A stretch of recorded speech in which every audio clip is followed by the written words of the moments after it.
Can your employer forcibly silence you?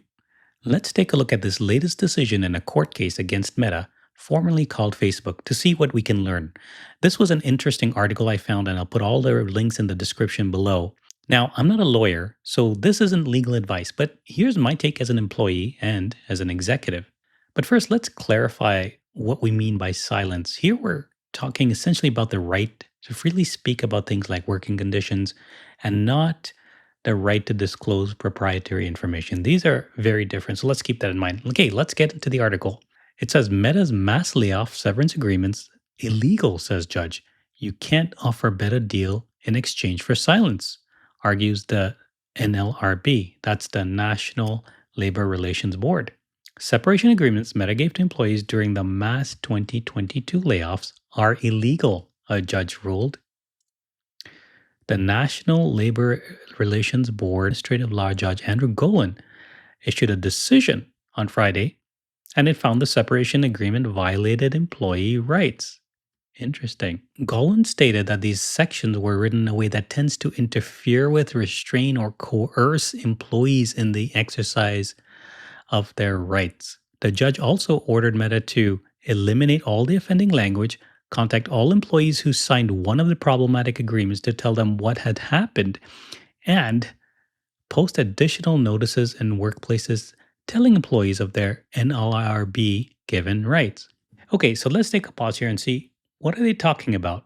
Well, the National Labor Relations Act, the NLRA, actually provides several key protections for employees, and these are really focused around the right to organize, to bargain collectively, to be able to engage in union activity, and in protections against unfair labor practices. Now, tech companies tend to be anti union. They don't want people to collectively bargain. And what the decision is essentially saying is that the agreements that are in the severance packages that Meta gave employees when they were laid off are actually illegal.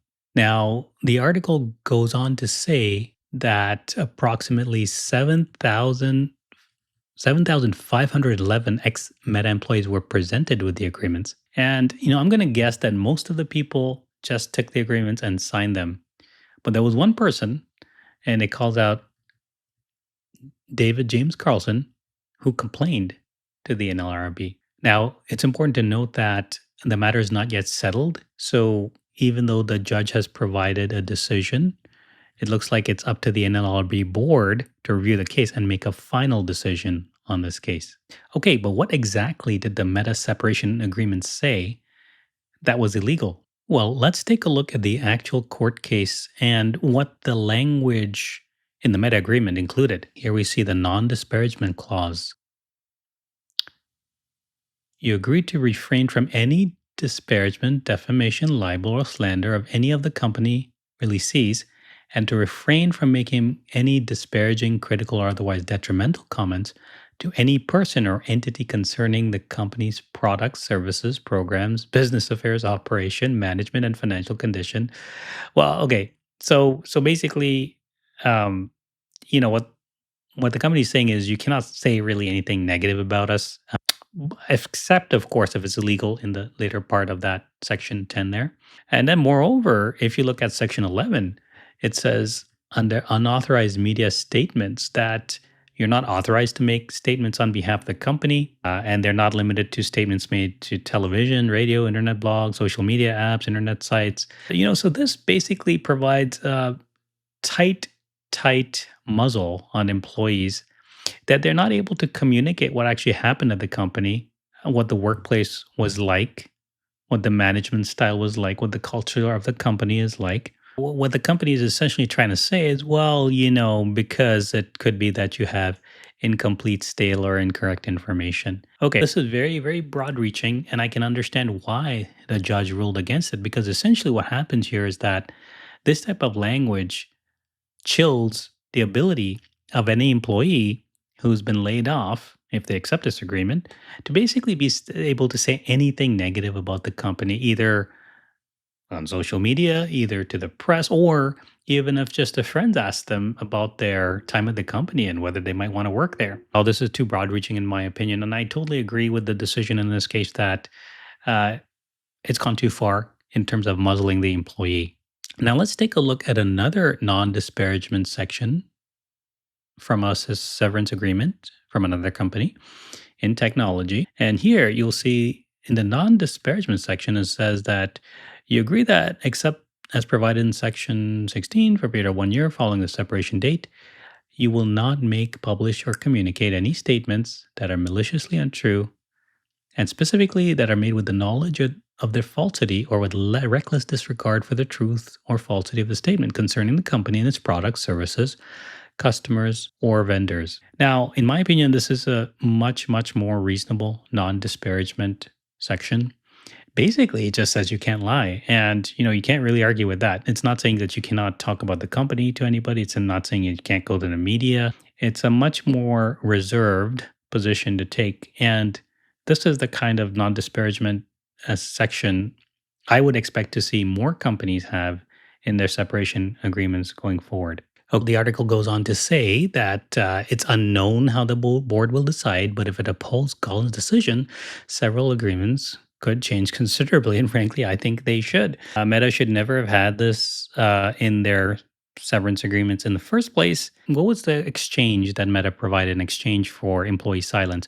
Well, it says that the outgoing employees were provided with a bump in severance pay and additional post-employment benefits, provided they agree not to talk publicly about their work and waive any claims arising from the dispute. Considering Meta is supposed to be a company that connects people and allows them to provide their perspective and opinion, this is a little bit potentially surprising to some people. But of course, at the end of the day, companies are going to look out for their own interests.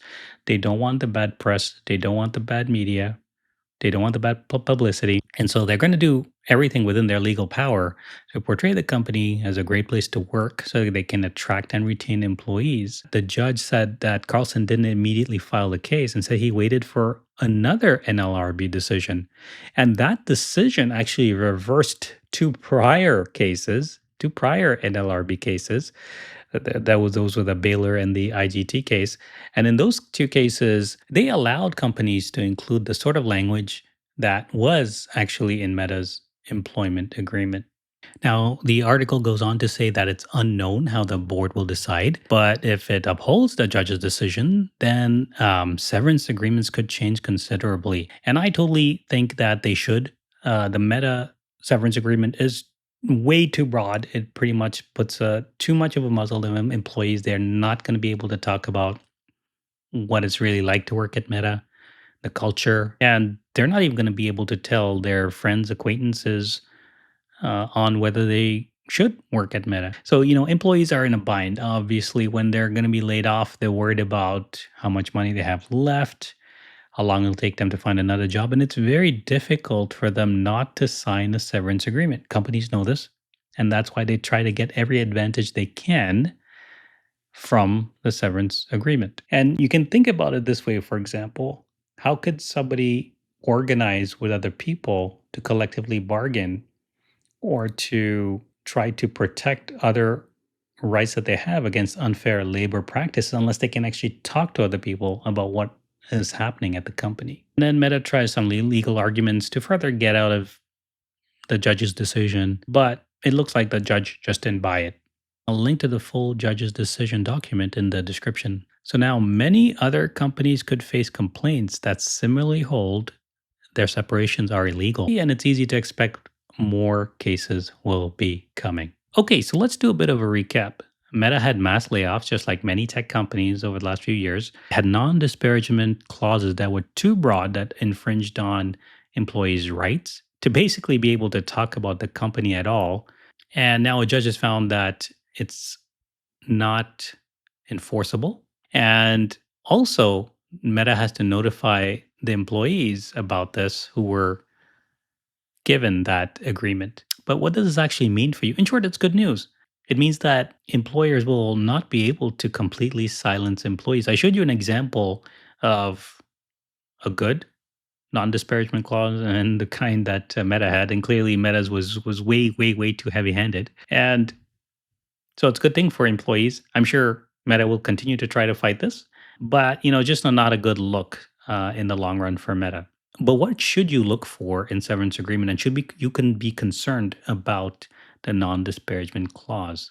I have another video I'm going to put out shortly going through an entire severance agreement. So I'll go through that then.